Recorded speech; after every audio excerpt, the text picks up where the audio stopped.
Good morning YouTube. Today we're doing rear brake pads on a Passat R-Line doodah thingy. It's a 2009, 2010, something like that, with the electronic handbrake. Hopefully we should be able to do this without needing any fancy computers to tell it to do its thing. So I've just got to do the school run. It's like nice and foggy this morning, but nice and cool, which is good. But I've got to do the school run, then I'll come back. I'll show you how to get around doing it without the computer. So basically anyone can do it themselves on their own, at home, on the drive, which is, as you can see what I'm doing. Okay, so first things first, I'm going to pop the bonnet so we can undo the brake fluid reservoir under there, because we're going to be compressing the calipers at some point, so it saves any pressure build-up. Now, it's taken me a little while to figure this out, but that's the handbrake there. And what I've done is I've put my foot on the brake and the handbrake button to re-release it, and I had a little squeak at the back. It's definitely done its thing. To prove so, it should move. Right, so now what we want to do is turn her off. We want to leave it in gear, dropped it in third. Now hopefully that's left the handbrake off. Now we'll know when we jack it up in a minute. We'll test to see if that's worked. But first we're going to go under the bonnet and pop that cap. And if you don't know, there's the cap there. Right, so now we've got it in gear. It shouldn't roll forward, but you really should probably chock it as well, but I'm alright, I know what I'm doing, because I've got a big old jack. So you want to pop off the side covers here. He's missing one on the front there. And that's your jacking point under there. You want to get it right on, there's like a seam. You want to get it sat right on there. Bob's your man's brother. Then we're just going to get it so it's touching at the minute. We're not actually going to undo anything, because we need to pop this centre cap out carefully without, oh actually he's painting these wheels. He's painted the front ones silver. So yeah, he's painting these wheels, so it don't really matter about damaging these, but you don't want to do that. Let's pop centre caps out. Locking wheel nuts in the boot apparently. I hate them bloody things. And we're going to get that off. Well, we'll rotate it first once we get it in the air, make sure the handbrake's off. If it is, then we're going to take it off and then we'll bring you lot back. Oh, looks like someone's been rallying this through the mud. It's covered in shit. Right, this is all the electronic pump that controls the handbrake on this rear caliper. We're going to want to undo the caliper as usual. 13mm and 15mm or a big set of grips on this centerpiece, because looking at this is well corroded. After I've cleaned it all up obviously.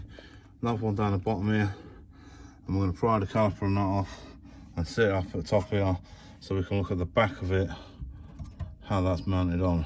So I'm going to get some cleaning stuff and probably some WD-40 or something to the same effect, and give it a bit of a clean up first. Make my life a bit easier. Why do I get all the shitty jobs? As you see, look, it's encrusted in crap. More stuff to clean before I carry more stuff off. But as you see, the caliper's now free. I want to clean up this connector here, so then I can disconnect that safely. So then I'm going to clean up around here and the other one on the other side, and we're going to get this thing removed from the caliper. Right, these was a bugger to get started. I believe it was a Torx 30 in the end. I couldn't get this plug undone, so I've left it in situ. But yeah, I've managed to get them started, but these were very difficult.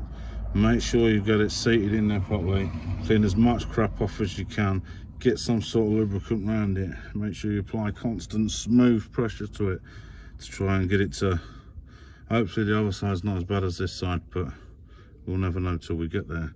So we're going to do this one, the one on the other side, taken out completely, and we're going to remove this piece from the back of the caliper, and then I'll bring you back. Right, so that's popped off. As you can see, that's like a spline type drive.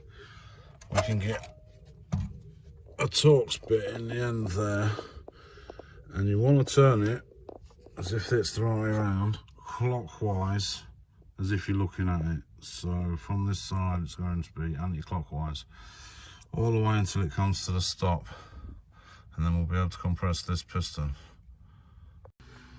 Right, so turn that all the way clockwise as if you're looking at it, to the stop. And I've not used no tool except the socket itself with the Torx 40, I believe, and then twisted that in. Now we should be able to just compress this with a big pair of grips. If not, we'll have to get out the winding tool, because that looks like a winding piston, but this way it should mean we should just be able to push it in. So if it's not that, then well, I'll bring it back. But basically we're going to get a big set of grips on this side of the piston and somewhere around the body of it without compromising the piece here, and we're going to squeeze that back in. Okay, so we had to resort to the Caliper wind back tool. It wasn't just pushing in. You get one here with like multiple heads on, or it's like one head that's got multiple doodahs on, which should be good enough for this, for reasonably cheap. You can get better ones with more heads, blah blah blah blah blah, but this is what I got, and this is what most of you lot will probably get as well. I've had more expensive ones, they just break us as easy as these ones, so there you go. Right, so we've either got my clockwise and my anti-clockwise the wrong way around, but that's not going in. My doodah's only got 2 things on it, and that one's got 3. I do have an adjustable one somewhere, but I still don't think that one's going to work either. So I'm struggling on a minute. Once I figure out what the issue is, I'll inform you. Alright, I was right. It's clockwise on that, and then that. Basically, I used that, so it just pushed it instead of just trying to twist and push it in. Straight back in, nicely, lovely jubbly. So now, I'm going to remove our old pads. Lovely. Yeah, nice and simple. We can get the new pads, make sure that they're alright. I'm going to see if we've got any replacement shims like this. If not, then we'll clean these up a bit. Yeah. So let me just go to the car and I'll go and grab the bits out of it. Okay, so after confirming that they fit and put them back out, and I like to make sure there's no shit in here and in here to improve good nice sliding. There is no other shims in this box. These must be cheap pads, I don't know. But yeah, we should be good. We'll have no problems with anything sticking if we clean out all this crap top and bottom first. There's that back pad. Then, well, we'll put the pads in and then we'll reassemble this, and then there you go. We'll get to it. We'll get to it. So now we're cleaning and preparing to put this back in. Now our sliders, we're going to want a little bit of, bottom one's nice, top ones needs a bit of grease. So I'll go and get some white water resistant grease and get them cleaned up too, and get them filled up with a bit of grease, make it all nice. Right, not sponsored, I know, because it's cheap shit. Bit of white grease, lovely jubbly. The rest of the crap out, pad set. Now we're going to take this electronic module. I'm going to make sure it's clean of any muck that's filled it up. And same with this, make sure this seal is clean. And then we're going to remarry them together and then mount it back on here. So I've only got one set of hands, so you just have to bear with me while I do it, and then I'll bring you back. Alright, so that was a little bit of a pain in the arse to get that back on and lined up. And then I used the bolts to pull it in past the seal. It's all nice and square, as you see. Kind of go straight back on.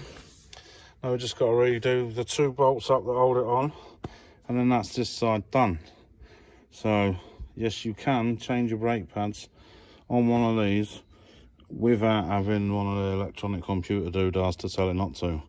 Now, I don't know if this is going to work on every electronic handbrake, but it works on this one. So there you go. Right, so I hope that helped you out. Maybe a bit of good information there, maybe inspire you to do it yourself, whatever like. It's a pretty simple job.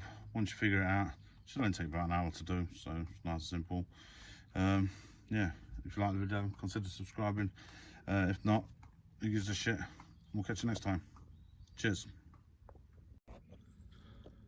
Quick little reminder on the end, pump your brakes, apply the electric handbrake inside the car, and then unapply it. Make sure you also do the cap off on your brake fluid reservoir. Cheers.